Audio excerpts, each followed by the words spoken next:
আসসালামু আলাইকুম। সংবাদে আপনাদের সবাইকে স্বাগতম জানাচ্ছি আমি নুসরাত। শুরুতেই সংবাদ শিরোনাম। ২৪ ঘণ্টার মধ্যে দেশে ঢুকব, সবাইকে প্রস্তুত হতে বলে লন্ডন থেকে বার্তা দিলেন তারেক রহমান।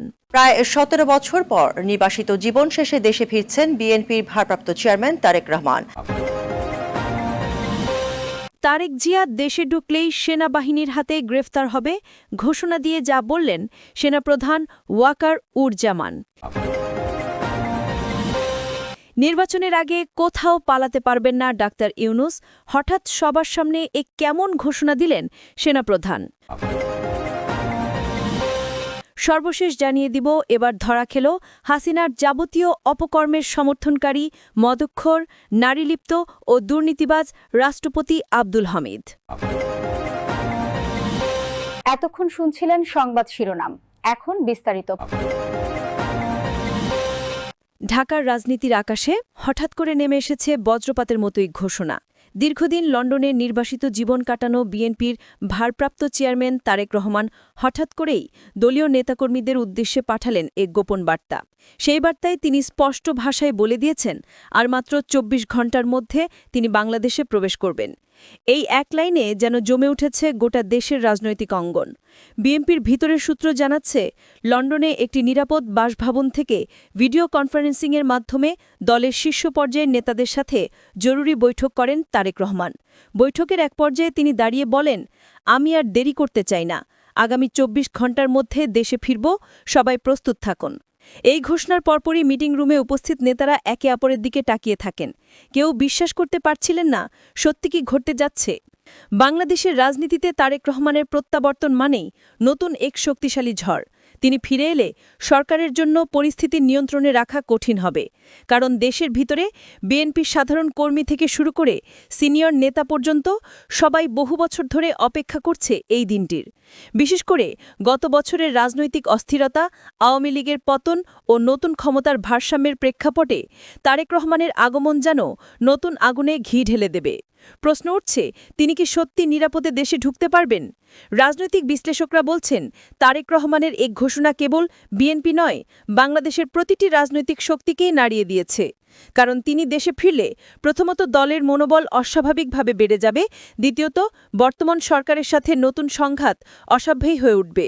এই ঘোষণার পরপরই রাজধানীতে বিএনপি নেতাকর্মীদের মধ্যে তীব্র উত্তেজনা ছড়িয়ে পড়েছে। সামাজিক যোগাযোগ মাধ্যমে দলে দলে নেতাকর্মীরা লিখছেন, চেয়ারম্যান ফিরছে, প্রস্তুত হও, ২৪ ঘণ্টার কাউন্টডাউন শুরু ইত্যাদি বার্তা। বিভিন্ন জেলা থেকে খবর আসছে, স্থানীয় বিএনপি অফিসগুলোতে নেতারা জরুরি বৈঠক ডাকছেন এবং মাঠ পর্যায়ের কর্মীদের সংগঠিত হতে নির্দেশ দিচ্ছেন। অন্যদিকে আইনশৃঙ্খলা বাহিনীও নড়েচড়ে বসেছে। গোপন গোয়েন্দা প্রতিবেদনে জানা গেছে, এয়ারপোর্ট থেকে শুরু করে সীমান্তবর্তী বিভিন্ন স্থানে কড়া নজরদারি বসানো হয়েছে। কেউ কেউ বলছেন, সরকারের ভিতরে বিভক্তি আছে, কেউ চায় না তারেক রহমান ফিরুক, আবার কেউ মনে করছে তাকে আটকালে পরিস্থিতি ভয়াবহ হতে পারে। রাজনৈতিক মহলে গুঞ্জন চলছে, তারেক রহমান কি হঠাৎ করে বিমানযোগে ঢাকায় অবতরণ করবেন, নাকি সীমান্ত পেরিয়ে ভিন্ন কোনো পথে প্রবেশ করবেন। তারেক রহমান এতদিন ধরে যে সতর্ক ও গোপন কৌশলে রাজনীতি করে আসছেন, তাতে মনে করা হচ্ছে এবারও তিনি চমক দেখাতে পারেন। এদিকে বিএনপির সিনিয়র যুগ্ম মহাসচিব রুহুল কবির রিজভী সাংবাদিকদের মুখোমুখি হয়ে বলেন, আমাদের নেতা আসছেন আর এটাই যথেষ্ট। দেশের মানুষ গণতন্ত্রের মুক্তির জন্য যেভাবে অপেক্ষা করছে, তারেক রহমান দেশে প্রবেশ করলেই সেই আন্দোলন নতুন মাত্রা পাবে। সরকারের পক্ষ থেকে অবশ্য এখনও আনুষ্ঠানিক কোনো প্রতিক্রিয়া পাওয়া যায়নি, তবে আওয়ামী লীগের ভেতরে আতঙ্ক তৈরি হয়েছে বলে দলীয় একাধিক সূত্র স্বীকার করেছে, কারণ তারেক রহমান দেশে ফিরলে আন্দোলন নিয়ন্ত্রণে রাখা অসম্ভব হয়ে উঠবে। অনেকেই আশঙ্কা করছেন, ঢাকা শহর আবারও রণক্ষেত্রে পরিণত হতে পারে।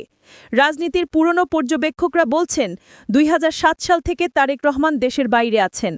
এত দীর্ঘ সময় পরে হঠাৎ করে দেশে ফেরার ঘোষণা নিছক নাটক হতে পারে না। নিশ্চয়ই এর পিছনে আছে আন্তর্জাতিক কোনো কূটনীতিক সমঝোতা অথবা দেশের ভিতরে হঠাৎ করে তৈরি হওয়া ক্ষমতার শূন্যতা। সব মিলিয়ে এখন সবার চোখ ২৪ ঘণ্টার ঘড়ির কাঁটার দিকে। বিএনপি কর্মীরা উন্মুখ হয়ে আছে তাদের নেতাকে তাকে বরণ করার জন্য। সরকার ও আইন শৃঙ্খলা বাহিনী সতর্ক অবস্থানে। সাধারণ মানুষও কৌতূহলী হয়ে তাকিয়ে আছে, সত্যি কি আগামী ২৪ ঘণ্টার মধ্যে লন্ডন থেকে ফ্লাইটে চড়ে ঢাকার মাটিতে নামবেন তারেক রহমান, নাকি আবারও শেষ মুহূর্তে কোনো অদৃশ্য শক্তি বাধা হয়ে দাঁড়াবে? রাজনৈতিক উত্তেজনায় যখন চারদিক গরম, তখন দেশের প্রত্যেকটি নাগরিকের মনে একটাই প্রশ্ন, এই ২৪ ঘণ্টা পেরোলেই কি বাংলাদেশের রাজনীতির নতুন অধ্যায় শুরু হতে যাচ্ছে? ঢাকা এখন যেন অগ্নিগর্ভ। রাজনৈতিক উত্তেজনায় দেশটাকে কেউ কেউ তুলনা করেছেন আগ্নেয়গিরির সাথে, যেখানে যে কোনো সময় বিস্ফোরণ ঘটতে পারে। এরই মধ্যে এক চাঞ্চল্যকর ঘোষণা দিলেন সেনাপ্রধান ওয়াকারুজ্জামান। স্পষ্ট ভাষায় তিনি জানালেন, তারেক রহমান দেশে ফিরলেই সেনাবাহিনীর হাতে গ্রেফতার হবেন। এই ঘোষণার মধ্য দিয়ে হঠাৎ করে পুরো রাজনৈতিক অঙ্গনে নেমে এসেছে এক নতুন সংকট। বিএনপি এখন আশায় বুক বেঁধেছিল যে দীর্ঘ নির্বাসন ভেঙে তারেক রহমান দেশে ফিরবেন, নির্বাচনকে সামনে রেখে নেতৃত্ব দিবেন দলকে। কিন্তু সেনাপ্রধানের এই ঘোষণা তাদের বুকের ভিতর যেন বজ্রপাত হয়ে আঘাত করল। ওয়াকারুজ্জামান স্পষ্ট করে বলেন, রাষ্ট্রের আইন শৃঙ্খলা রক্ষার জন্য অতীতের অপরাধ আর ষড়যন্ত্রের দায় মাফ করা যাবে না। দেশে ফিরে তিনি আইনের মুখোমুখি হবেন, আর সেই দায়িত্ব সেনাবাহিনী পালন করবে কঠোরভাবে।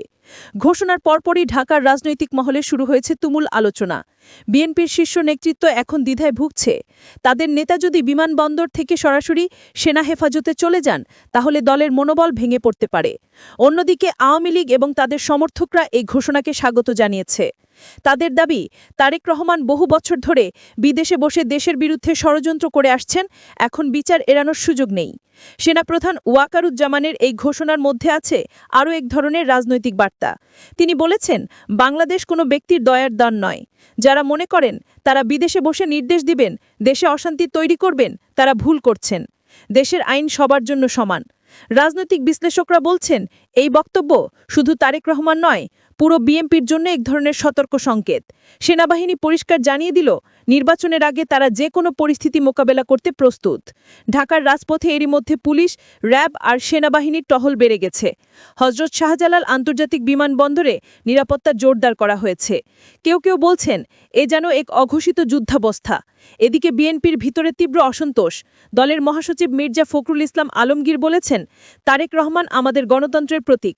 তাকে দেশে ফিরতে হলে গ্রেফতারে ভয় দেখানো মানে জনগণকে ভয় দেখানো। আমরা এর তীব্র নিন্দা জানাই। কিন্তু সরকারের পক্ষ থেকে একেবারে ভিন্ন সুর। তারা বলছে, আদালতে তারেক রহমানের বিরুদ্ধে নানা মামলা ঝুলছে। বিচার প্রক্রিয়া থেকে পালিয়ে তিনি লন্ডনে বসবাস করছেন। দেশে ফিরলেই তাকে আইনের আওতায় আনা হবে, এটাই স্বাভাবিক। মানুষের মধ্যে এখন মিশ্র প্রতিক্রিয়া।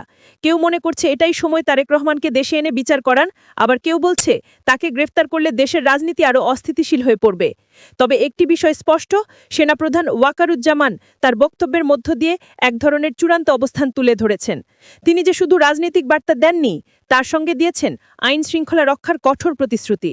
ঢাকার সাধারণ মানুষ এখন অধীর আগ্রহে অপেক্ষা করছে, যদি সত্যি তারেক রহমান দেশে ফিরেন, তবে কেমন দৃশ্য দেখতে হবে বিমানবন্দরে, কি ঘটবে সেনাবাহিনী আর বিএনপি কর্মীদের মধ্যে সংঘর্ষ হলে।